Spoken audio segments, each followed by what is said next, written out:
Morning. A little bit crazy with the hair this morning, cause morning.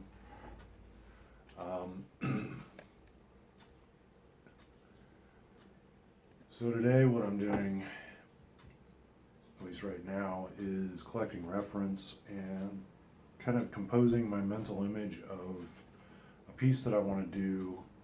A friend of mine, Scott Bachman, posted up on Facebook that he is looking for a new artist for his webcomic, Delta Dawn, which is a pretty awesome superhero webcomic if you want to go check that out at corgipress.com. He's got, as is the case with artists, he's got a ton of people being like, hey, look at my art, check me out, do that.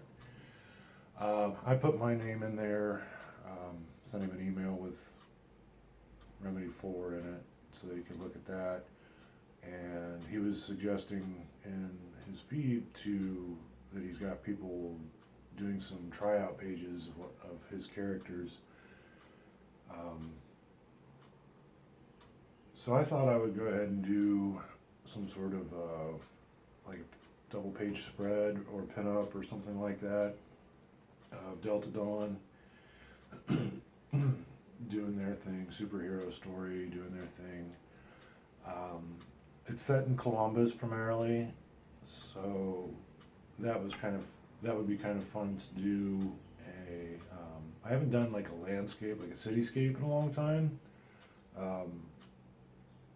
where it's multiple buildings. I did some downtown scenes in Remedy 4 that were sort of composite cityscapes, so it was like one building in one panel, another big building in another panel, and some, and that was challenging and fun, and I guess there was a full-on cityscape and a double-page spread I did, but it's been a while since I've done like a really big kind of action cityscape thing, and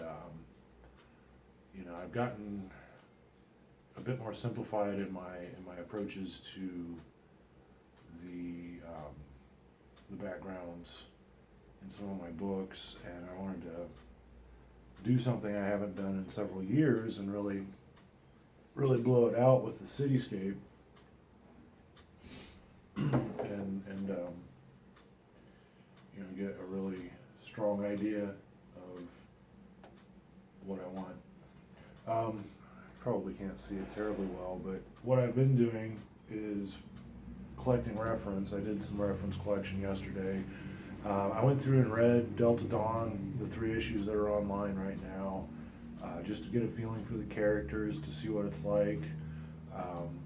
Some of my assessment of the characters, it's kind of a New Mutants kind of vibe for the story. It's young superheroes learning their powers, their craft. Excuse me. They're for the most part, they've got their powers kind of under control. They just haven't exactly mastered them in all the skill sets that they might use. And then Scott did something interesting with his main character from our Supermom, Paragon, and she's not really the main character, but she definitely plays a certain part in this. In our Supermom, she was the center role, and now she's kind of moved to being more of a principal or a guiding light kind of role, which has been kind of interesting to see that. But she's not so much the focus as the 4 main female characters, which are, I think they're in their early 20s, because they're old enough to do stuff like drinking, and which is kind of, I don't know, it's kind of an interesting little take on it, because they're like college age. So some of the things I've been looking at are how Scott and the previous artist, I'm sorry I'm blanking on his name, use the characters in the story, what kind of character traits they've already demonstrated in the story, I'm thinking about like character designs. I want to stick to the character designs that are demonstrated, but I want to give them little flares, little details that I can, can use to influence it. Um, One of the things that I used to get in kind of trouble for is I would take characters that are known and I'd just redesign them however I wanted for pinups and stuff. Nothing for work, but excuse me. And people would be like, "Is that Conan or is that this character?" And I'd be like, "Yeah." And like, "Why can't you see it?" But if sometimes it's enough of a hurdle for people to see a given or a known character in your particular style of rendering, and then to add in a new costume or a variation on their costume, it's just a bit more to process. And while it might be obvious to me where I was coming from, that stuff doesn't always carry over, obviously. So it's kind of a fine balance. So one of the things that I try to be aware of is some of the basic aspects of the character design. Like one of the main characters is named Force, and she's a young African American woman with like a big, I don't know if it's a necklace or if it's actually attached to her shirt, but she had one of those single shoulder pented tops. And I know that those were fashionable a few years ago, but not so much now. So I think I might change that and do a variation on it. And figure out some more details to add to the necklace or collar or whatever, because it's really wide and really it's an interesting piece, but it doesn't really amplify the details of the character. So I'm thinking of ways I can kind of demonstrate character through the costume a little bit more, still keeping adherent to what's already been established. So I've been building a picture reference, if I can remember where the hell I put it all. Building a picture reference file. It's probably my desktop. Yeah. Which is always something I do. Let's see, Delta Dom. Yeah, I don't have a whole lot of stuff in there. Did I even get that? I hate this.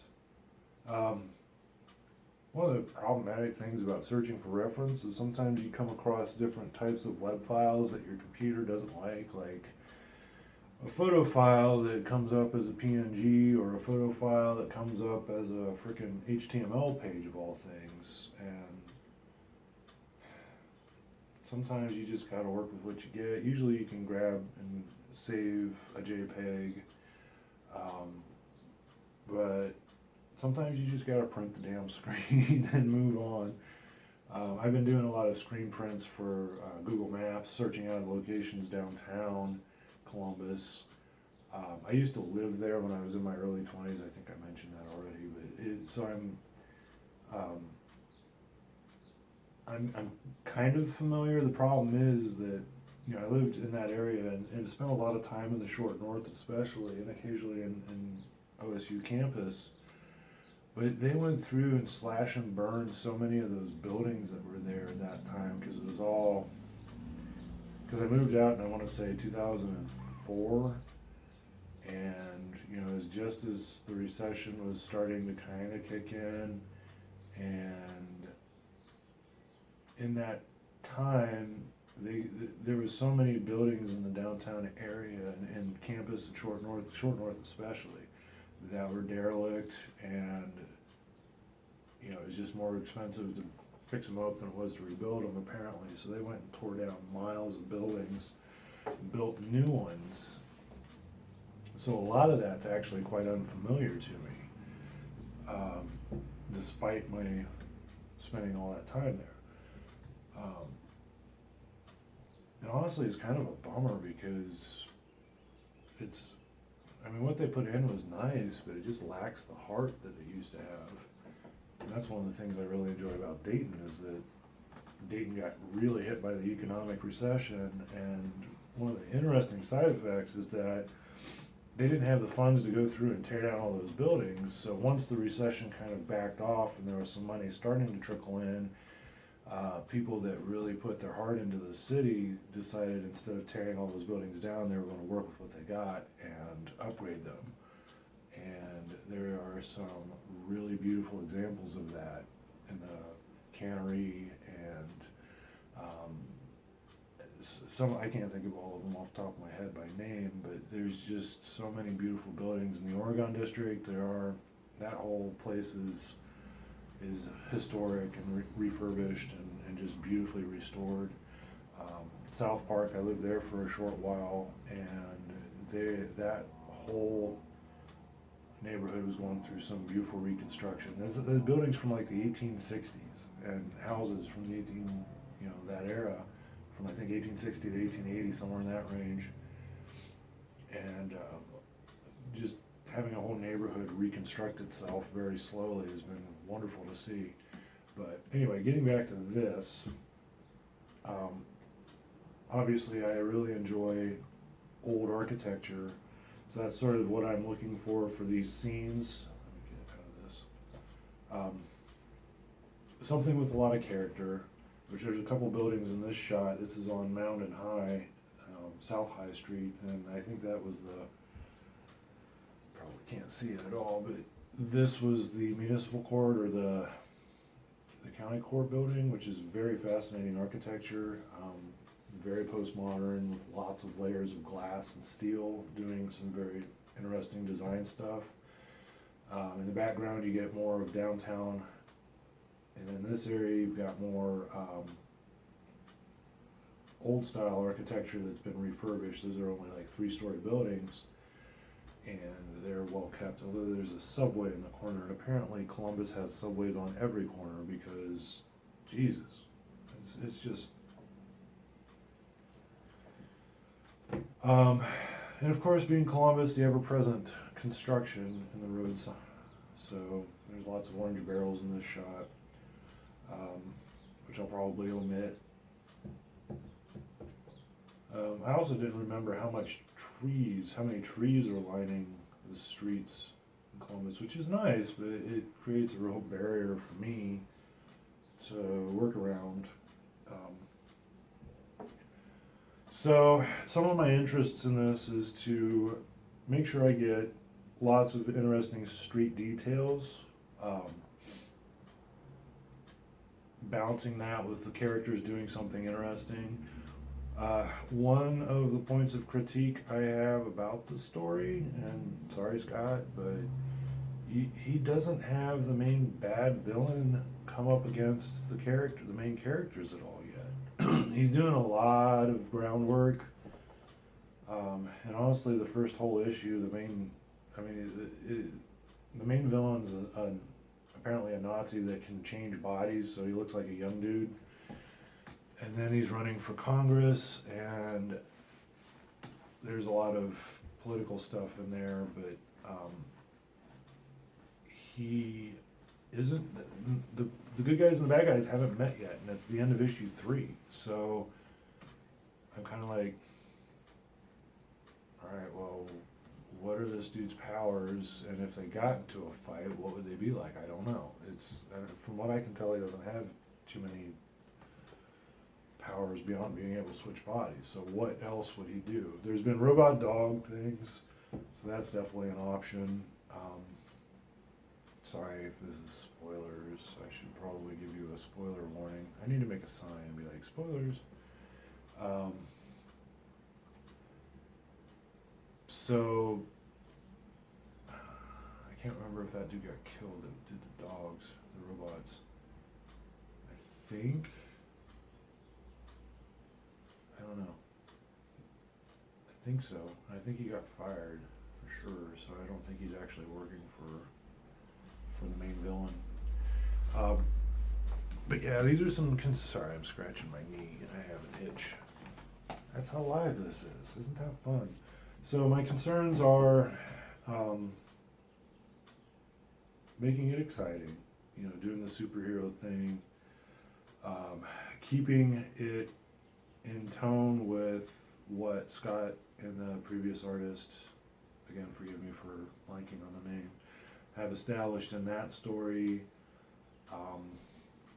you know, add in my level of interest of detail. You know, I really do enjoy adding detail. It's something that I've gotten away from a lot lately, and I think it's a big part of that simply because I've been writing and drawing and lettering and doing the whole 9 yards for a book. It starts becoming overwhelming to add in lots of detail. It slows the process down for the drawing quite a bit.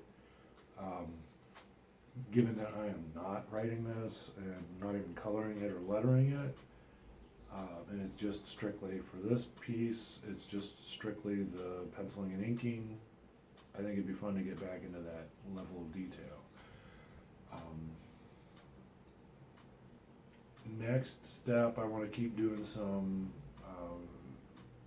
character costume reference work. And this is something that I know when I was new, and I've been listening to a lot of artist interviews, and they've kind of said the same thing. When I was new, the reference work just felt like more energy being expelled towards the wrong direction, something I didn't need to do. And the truth of the matter is it's the opposite. I am not good at making stuff up. I'm not talented at just whipping stuff up at a whim.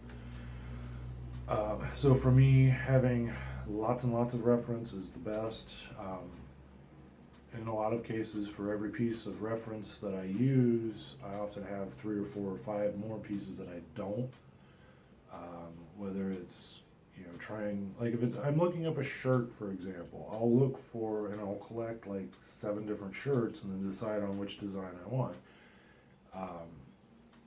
And, you know, keep the rest of them in my library of reference files.